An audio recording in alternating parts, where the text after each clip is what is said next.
이번에는 여행부 이정민 기자. 네, 그 동남아 최고의 휴양지로 알려졌죠. 바로 태국입니다. 네. 근데 얼마 전에 이 태국 푸켓의 한 그 베이커리 앞에 1,500명 정도 되는 사람이 몰려가서 이 주인을 좀 단체로 위협하는 좀 일이 있었습니다. 그 화난 이유를 지금부터 잘 들어보셔야 나중에 태국 가셔서 실수가 없을 겁니다. 네. 슬퍼서 위험한 태국 여행. 자, 말씀하시기 전에 이정민 기자 이발하셨네요. 네. 예. 미용실에서 잘 됐다 그러던가요? 근데 뭐 평소보다 조금 짧게 잘랐어요. 그렇죠. 그래서 좀 더 어려 보여요. 아, 예. 예, 좀 더 어려 보입니다. 저도 오늘 평소보다 짧게 사실은 제발 좀 닥쳐주세요. 자, 말씀해 주시죠. 네, 1,500명의 그 사람들이 화난 이유는 현재 그 빵집 주인 아들이 SNS상에 태국 왕실을 모독하는 글을 올렸습니다. 이제 이게 왜 민감하냐면 지난 10월 13일이었죠. 푸미폰 아둔 아텟 국왕이 저거를 했기 때문인데요. 충격을 받은 그 태국 국민들이 애도 기간을 한 1년 정도 정했습니다. 전국적인 추모 열기에 들어갔는데 그런 와중에 이 빵집 주인 아들이 왕실을 모독하는 글을 올려서 이제 사람들이 화가 난 것인데요. 요 일 때문에 이제 결국 빵집 주인은 아들을 대신해서 용서를 구했습니다. 근데 이제 조심해야 될 게 뭐냐면 1년의 애도 기간 동안 외국인들이 알아둬야 될 권고사항에 대해서 태국 정부에서 발표를 했습니다. 그래서 혹시 이제 태국 여행 계획이 있으시다면 제가 지금부터 말씀드리는 주의사항을 좀 알아두시면 좋으실 것 같습니다. 저 좀 있으면 갈 수도 있는데.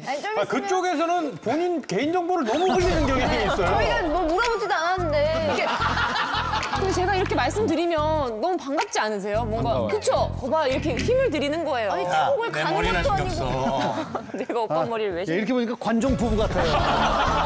잘 어울리는 한상. 예. 말씀하시죠. 이제 옷차림인데요. 더운 휴양지다 보니까 우리가 보통 이제 노출이 좀 심한 옷을 입거나 좀 화려한 옷을 입는데 이 애도 기간에는 좀 조의를 표한다는 의미로 되도록이면 이제 검은 옷이나 흰 옷 정도를 이렇게 좀 입기를 권장을 하고요.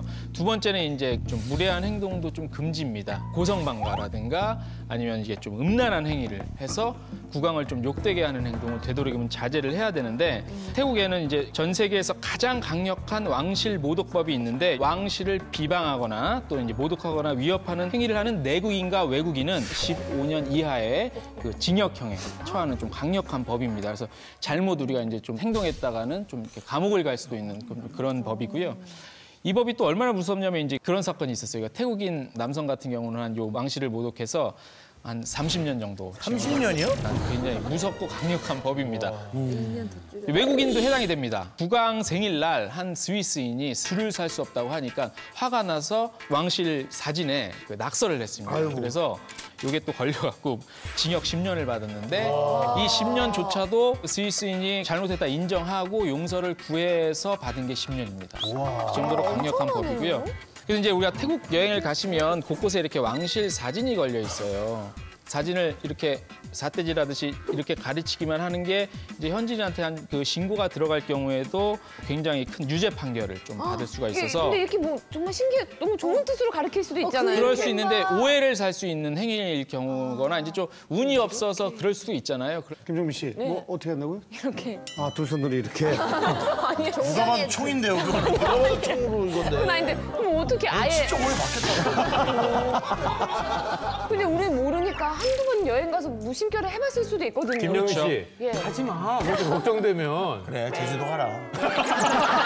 대단해요. 그래서 이제 신고를 받아서 유죄 판결 받아서 실제로 뭐 반성문 쓰고 왕실이 좀 용서해주고 그래서 풀려난 경우도 적지 않아요. 이제 또 저희가 주의할 건 뭐냐면 최근에는 이제 추모 기간이기 때문에 추모객들이 이렇게 몰려있는데 필요 이상의 사진을 좀 찍는 행위들을 할 경우에는 그쪽에 제재를 좀 받을 수가 있다고 합니다. 태국에서 어떤 상황이 벌어지는지 좀 미리 알고 가시면 좋으실 것 같습니다. 그렇네요.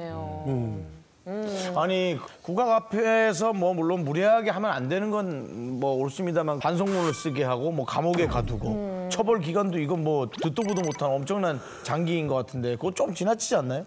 지나치다는 말이 전 세계적으로 많이 나오고 있습니다. 그래서 유엔이나 이제 국제 인권 단체 같은 데서도 그 이제 비판을 하고 있는 상황인데요. 로마에 가면 로마 법을 따르라고 또 태국 가면 또 내국인 외국인 할 거 없이 또 이렇게 지키는 게 좀 좋을 것 같습니다. 그럼 태국 국민들에게 그 국왕이란 존재가 그냥 이름만 국왕이 아니라 굉장히 좀 사랑받고 존경받는 존재인가 봐요. 사랑과 존경을 넘어서서 아버지죠. 또 푸미폰 국왕 같은 경우는 세계 최장기간으로 재위를 했다고 그래요.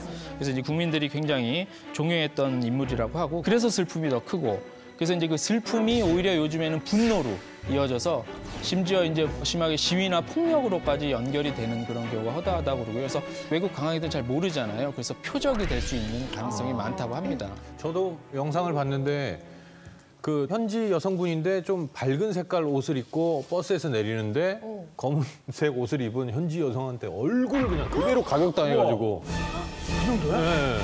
외국인인데요? 아니 현지. 현지인이니까. 기억할 때 한 번도 그런 걸 느껴보질 못했는데. 아니 그러니까 국왕이 이제 서거를 했으니까. 늘 그런 건 아니죠. 자, 이정민 기자, 마지막으로 알찬 여행 정보 부탁드립니다. 네, 100일까지 태국 내 뭐 박물관이나 뭐 역사원 같은 데는 입장료가 면제가 되고요. 2017년 1월 21일인데 이때까지는 전통 축제, 그다음에 신년맞이 축제도 좀 취소가 됐고요. 유명한 방콕의 디너 크루즈라는 것이 있습니다. 그것도 이제 화려한 조미나 음악 없이 운항이 되고요. 대신 주말에는 조문객들이 몰리니까 미리 좀 알고 가시면 좋을 것 같습니다. 네.